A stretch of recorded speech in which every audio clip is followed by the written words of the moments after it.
Ang kwento na ito ay tungkol sa isang F-rank hunter na lalaki na iniiwasan ng lahat dahil sa kanyang malas na kapangyarihan kung ituring ng lahat.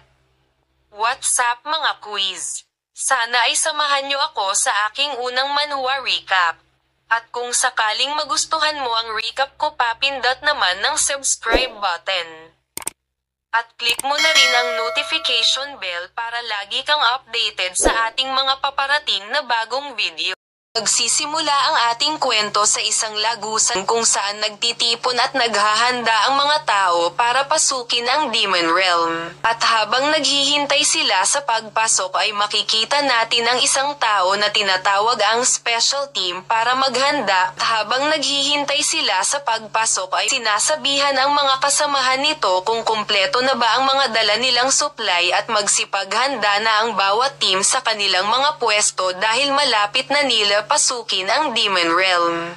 At sa kabilang banda ay makikita natin ang isang grupo na nag-uusap-usap at sinasabi ng isa sa mga ito na ito daw unang pagkakataon na nagtipon ang napakaraming tao para pasukin ang Demon Realm. Kaya kinakabahan siya dagdag pa nito. At sinabi naman ng kasama nito na wala siyang dapat na ikabahala dahil kasama natin ang Flying Tiger Sect. At dagdag pa nito sa lahat ng raid na ginawa ng Demon Realm ay wala pa kahit isang may nasawi kaya sabi niya sana gabayan sila nito. Sa kabilang banda habang nasa gilid ang ating bida hawak-hawak ang kanyang espada ay sinasabi nito sa kanyang isipan na hindi pinili ng mga Flying Tiger Sect ang kanilang miyembro dahil sa kanila dahil pag nagkataon ay wala sana ako dito. At makikita natin ang pangalan ng ating bida at ang kanyang pangalan ay Sogang Rim at ang kanyang klase ay Tertiary Insect Eel Grade at kasalukuyan siyang miyembro ng Flying Tiger Sect. At habang inaalala ng ating bida ang 5 taon bago at pagkatapos nila magising ang kanilang mga kakayahan, ang buhay ng lahat ng tao ay nakadepende sa kanilang mga kapalaran. Ang kapalaran ay isang bagay na nakatadhana na simula noong isinilang na ang mga tao. Ito din ay nakadepende sa araw at oras kung kailan ka isinilang at habang hawak at pinupunasan niya ang kanyang espada ay di niya maiwasan mapamura dahil dun sa kanyang iniisip. At bigla na lang may lumapit at kumalabit sa kanya at sinabi na hello, miyembro ka rin ba ng Flying Tiger Sect? Sa palagay ko tayo ay nasa iisang team. At habang lumilingon ang ating bida sa lalaki ay sinasabi pa ng lalaki sa kanya habang nakahawak sa kanyang batok at humble na sinasabi na ito daw ang kanyang kauna-unahang pagsali sa isang raid. At may konting pagtataka ng ating bida sa kanyang isipan kung bakit siya kinakausap nito at kung baguhan lang ba siya. At tuloy-tuloy naman na sinasabi ng lalaki kinakabahan siya ngunit sobrang saya niya na makasama sa iisang laban ang isang tao na galing mismo sa Flying Tiger Sect. Maya-maya ay may tumawag sa lalaki na kumausap sa ating bida na sinasabi na lumapit siya sa kanila at tinanong naman ng lalaki kung ako ba ang tinatawag nila. At sinabi ng mga taong ito sa lalaki na kanina ay kumausap sa ating bida na mag-ingat ka kasi yung taong yun ay si Sogang Rim. Nagulat naman na may kasamang takot ang makikita natin sa lalaki. Dahil sa kanyang narinig at habang nakatingin siya at binabanggit ang pangalan ng ating bida na takot at sinasabi niya sa kanyang sarili na nakipagtitigan pa man din ako ng mata niya. Maya-maya nga ay tumayo na rin ang ating bida at nagsialisan na rin ang mga taong dumating kasama nila yung mga lalaki at sinasabi ng mga ito na pinatay at ninakaw ni Sogang Rim ang mga kapangyarihan ng mga kasamahan niya. Habang kinukwento nitong mga dating nangyari at sinasabi nito na maraming tao ang bumalik at habang sugatan ang mga taong kasama niya sa team. At sinasabi pa ng mga ito na kamatayan ang kapalaran ng mga makakasama niya dahil sa kanya mga nakikita kaya malas ka kapag napasama ka sa team niya.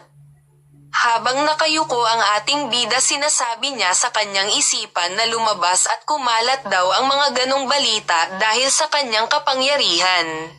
Maya-maya ay makikita natin ang ating bida na tinitignan ang kanyang status window at makikita natin ang kanyang mga kakayahan. Gaya ng destiny detection na maaari makita ang kapalaran ng ating bida at ng ibang tao at ang isa ay destiny stealing at sinasabi dito na maaari mong kunin ang kapangyarihan ng isang patay at gawin itong sayo at ito ay magdaragdag sa iyong karma. Habang sinasabi niya sa isip niya na ito ay isang nagbabantang kapangyarihan na nagbibigay sa akin na nakawin ang kapangyarihan galing sa isang bangkay. Totoo rin na maraming sa mga kasamahan ko ang nasugatan sa mga raid na naganap at dahil doon ay sinisisi niya ang kanyang sarili. Lahat yata sila ay affected sa malas kong kapangyarihan. Dito makikita natin ang Destiny class ay nahahati sa 5 katangian. Ang pinakamataas na dito ay Divine at sumunod naman ay Draconic, Ghostly, Humanly at ang panghuli ay Insectile at ang class naman na ito ay nahahati sa 3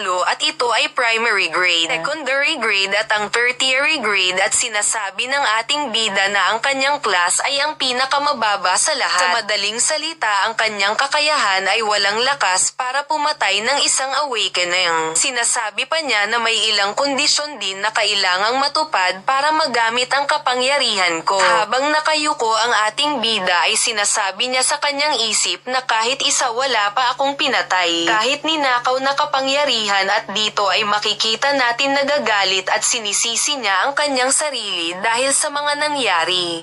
Maya-maya ay may lumapit sa ating bida at binanggit ang pangalan niya at tinatanong siya ng cute na babae kung anong ginagawa niya dito at kung bakit mag-isa lang din siya na nakaupo dito. At nagulat ang ating bida at binanggit ang pangalan ng cute na babae na Yu Harang at sinabi ni Yu Harang meron yatang dinner party pagkatapos ng raid mission. At tinanong niya ang ating bida kung pupunta siya habang makikita natin ang maganda nitong mga ngiti habang tingin sa ating bida. At dito ay makikita natin ang class ni Yu Harang na kapareho ng kanya na isa sa pinakamataas sa lahat ang tertiary divine grade. Ang kasama naman nito na lalaki ang pangalan ay Jang Taehan. Ang kanyang class naman ay tertiary ghostly grade at sinasabi nito na hindi ka pumunta last time kaya dapat pumunta ka pagkatapos ng raid. At sinabi ng ating bida sa mga kaibigan niya na hindi siya pupunta at napatanong si Jang Taehan kung bakit at sinabi ng ating bida na tinatamad siya pumunta. At sinasabi niya sa kanyang isip na kahit pumunta siya doon ay tatratuhan lang siya ng ibang miyembro ng sect na basura. Sinabi naman ni Yu Harang na kahit siya ay pinagpaliban niya ang kanilang school food trip para lang makapunta. At pasigo na sinabi nito sa ating bida na dahil ba yun sa mga talunan na natatakot sa'yo at sinabi pa ni Yu Harang sino daw sa mga yun at sabihin mo lang sa akin. At sinabi naman ng ating bida na alam mo naman na mas matanda ako sa'yo ng 10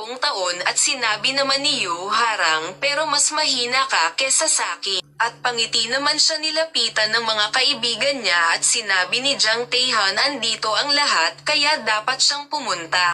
At ito naman ay sinang-ayunan ni Yu Harang at sinabi pa ni Yu Harang na papatayin niya ang sino mang magtangka na bumuli sa kanya at maya-maya ay may tumawag sa kanila at binanggit ang pangalan ng dalawa at agad naman napalingon silang tatlo at sinabi ng lalaki na tumawag sa kanila alam ko naiintindihan ko na gusto ko makasama si Sogang Rim.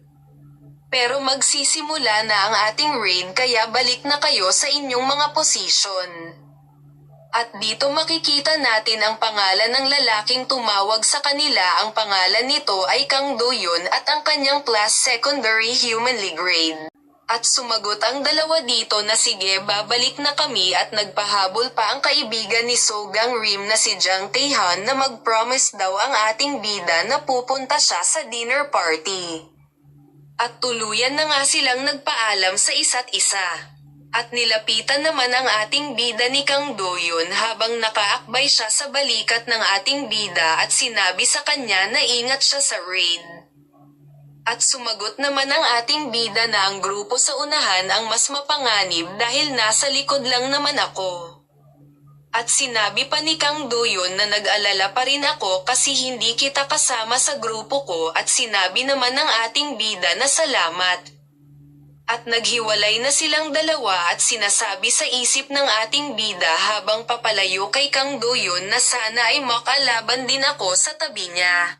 Ikita natin ang speaker na may nagsasalita at sinasabi ng nagsasalita dito na magsisimula na ang pagpasok sa Demon Realm kaya humanda na ang lahat. Mangyaring gawin ang mga tungkulin na may kaugnayan sa inyong mga grupo. At habang nakatingin ang mga tao sa Demon Realm at papasok na ang mga ito, makikita natin ang ating bida na nakapikit at sinasabi sa kanyang isip na ako na ang bahala sa mga halimaw na nasa likuran. At gawin natin ang lahat ng ating makakaya para hindi mahirapan ang bawat grupo at dito ay makikita natin ang ating bida na nakapasok na sa Demon Realm. Sa kanilang pagpasok ay makikita nila ang napakaraming halimaw na papasugod sa kanila at ito ay mga matataas na uri ng halimaw na papasukin sa mga nasa unahang grupo. At dito ay isa-isa na ngang ginamit ang mga kapangyarihan ng bawat isa para patayin ang mga sumusugod na halimaw.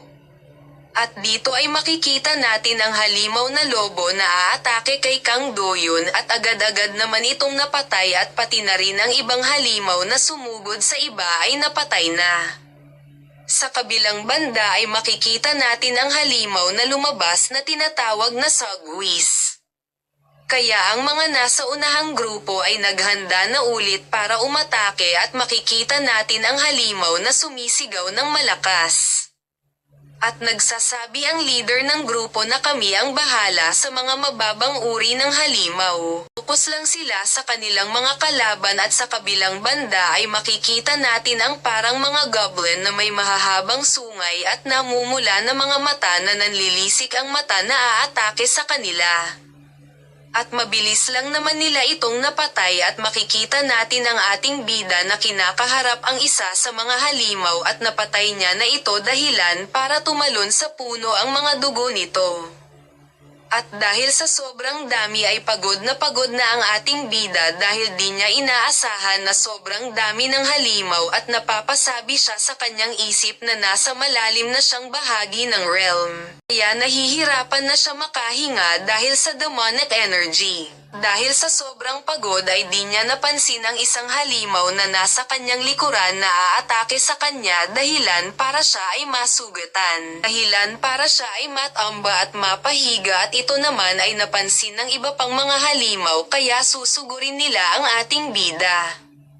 At dito ay makikita natin ang ating bida na binabanggit sa kanyang isip kung meron bang tao at sa di nabanggit na pagkakataon ay lumiwanag at may kalangitan. Makikita natin ang isang babae na may hawak na espada na nakalutang sa ere habang nagbeberde ang kamay. Habang nakatingin sila ng isa na yan daw ay kapangyarihan ng Flying Sect Mistress at sinabi naman ng isa na kahit ang mga special na grupo ay pinoprotektahan niya kaya nagpapasalamat sila dito. Dito nga ay kumaway ang ating bida sa babae na nasa ere at sinabi nito na salamat at kumaway din naman ang babae sa kanya at bigla na lang silang nagulat dahil sa pagyanig ng lupa. At sinasabi ng isa sa kanyang kasamahan kung ano daw yun at kung yun na ba ang boss ng realm na ito. Sinabi naman ng isa na medyo malayo pa sila sa boss bago sila makarating dun. Maya-maya ay sumigaw na nga ang boss ng napakalakas at makikita natin na may matutulis na mga ngipin at mahabang ilong na kamukha ng isang elepante at meron itong namumulang mga mata. Naghahanda na nga umatake ang mga flame-type hunter na nasa unahan nang biglang nakaramdam ito ng takot sa kanyang mata ang halimaw. At bigla na lang may umatake dito at dahil sa sobrang sakit ay napasigaw ito ng malakas at nagtalsikan ang mga dugo at nahati ito sa dalawa. Sa pagbagsak nito makikita ang napakakapal na alikabok dahilan para mapapikit mata ang mga hunter. Makikita natin ang nakahiga na katawan ng halimaw na puno ng dugo. At makikita ang isang babae na nakatayo sa harap nito. At hinahanap nito ang ating bida at nagtataka ang mga tao kung anong nangyari at tinatanong nila kung sino ang babae na bigla na lang lumitaw sa harap nila. At napapatanong ang ating bida sa kanyang isipan na talaga bang napatay ng babaeng yun ang halimaw sa isang atake lang at nagtataka ang ating bida bakit siya hinahanap nito. Bigla nang tinaas ng babae ang hawak niya na espada at sinabi na okay lang yan at bigla niyang hiniwa ang mga hunter na nasa kanyang harapan. Dahilan para maputol ang mga katawan ng mga ito at magkalat ang napakaraming dugo at makikita sa mata ng ating bida ang kanyang pagkakabigla dahil sa nangyari. At sinabi pa ng babae na papatayin niya silang lahat habang bakas sa mukha nito ang nagtalsikan ng mga dugo at inaakala ng babaeng ito na ang ating bida ay isa sa kanila. Sana ay nagustuhan nyo ang ating video. At dito na nagtatapos ang ating part 1. Stay tuned lang para sa ating next video. Huwag nyo na rin kalimutan pindutin ang subscribe button at pakipindot na rin ang notification bell para lagi kang updated kapag meron tayong bagong labas na video. Napakalaking bagay na nga niyan para sa akin.